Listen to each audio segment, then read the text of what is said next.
भगवान ने हमको एक कला दी है, क्या? भूलने की बीमारी। कितना भी प्रेमी व्यक्ति क्यों ना हो, हम उससे कहते हैं तुम मेरे प्राणों से प्यारे, तुम तो मेरे हृदय हो, तुम तो मेरे प्राण सर्वस्व हो, तुम्हारे बिना तो मैं मर जाऊंगा। जब वो व्यक्ति चला जाता है कुछ नहीं होता,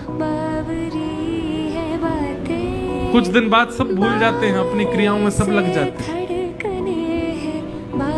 इसलिए संसार को अति मिथ्या कहा गया, बहुत झूठा है संसार। तो भाई संसार बड़ा विचित्र है। आज सब आपको पूज रहे हैं, सब आपको पूछ रहे हैं, सब आपको वंदन कर रहे हैं, तो इस बात के लिए तैयार रहिएगा कि कल आपकी हल्की सी भूल इन्हीं लोगों को आपका शत्रु भी बना देगी। ये संसार का नियम है भैया।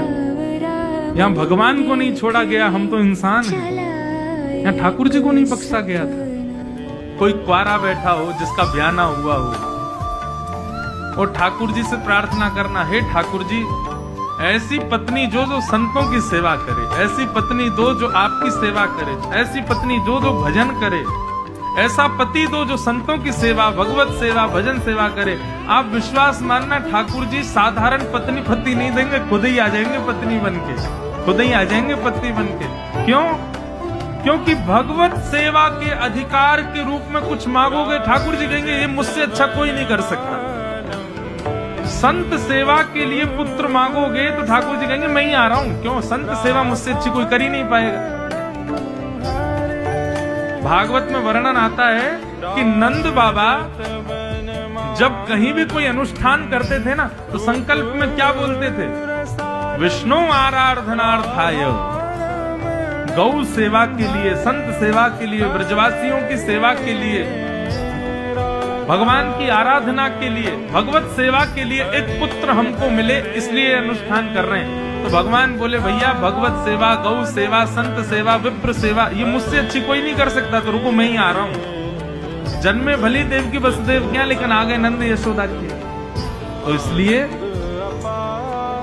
कभी भी कुछ भी मांगना हो ठाकुर जी से खूब मांगो, लेकिन किस भाव से मांगो? ठाकुर जी आपकी भक्ति करने वाले। ठाकुर जी बंसी बजा रहे थे और किशोरी जी यमुना जी में जल भर रही थी। ठाकुर जी की बंसी सुनकर के सब गोपी पलट के देखे, लेकिन एक गोपी नहीं देखे। ठाकुर जी बोले पलट क्यों नहीं रही है? और ठाकुर जी मधुर मधुर समनस राग बजामे कि पलट के देखे, लेकिन किशोरी जी नहीं देख रही। किशोरी जी जान रही हैं, बोले तुम जितने अपनी या बंसी की महिमा गा रहे हो ना, एक बार देख ली ना सब धरी रह जाएगी। लेकिन ठाकुर जी माने नहीं और पीछे पीछे चलती है बंसी बजा, तो देखें तो सही कैसे नहीं देखेगी। जैसे किशोरी जी ने पीछे मुड़ करके देखो तो जब देखी वृषभानुजा ये बिच उठी हुक, बंसी रह गई हाथ में, फिर ना लागी फूंक। ठाकुर जी की फूंकी गायब रह गई। करने की कोशिश तो कर रहे हैं, लेकिन फूंक निकल ही नहीं रही है। या हमारे वृंदावन में बिहारी जी खड़े हैं, राधा रमन जी खड़े हैं, राधा वल्लभ जी खड़े हैं। पूछो किशोरी जी कहाँ हैं? बोले घूंघट करके बैठी हैं। बोले क्यों? बोले यदि मैंने घूंघट उठा दिया तो अभी तो बंसी बंद, भैया ना जाने काका बंद हो जाएगा इनको। ये हमारे घूंघट में बैठी रहे। ओ बांसुरी में बेर बेर करे। एक बात सदैव याद रखना, ठाकुर जी के प्रेमी यदि आप बन गए हैं, ये जितने प्यारे दिखते हैं, जितने सुंदर दिखते हैं, जितने इनके प्रति आकर्षण है, उतनी ही ये परीक्षाएं लेते हैं। मैं कभी कभी कहता हूं बड़े कठोर हैं। आपने कह दिया ना ठाकुर जी जो आप कहोगे सो करूंगा, उसी दिन देखना ठाकुर जी ऐसा कुछ कहेंगे जिसको करने में आप कतराओगे। लेकिन भगवान दावे से कहते हैं अंजह पुंसाम विदुषाम बुद्धिम भागवतान हितान, मेरे द्वारा प्रकट की गई वाणी उस पर इतना विश्वास करो जैसे आंख बंद करके चलने लग जाओ मेरे बताए गए मार्ग पर।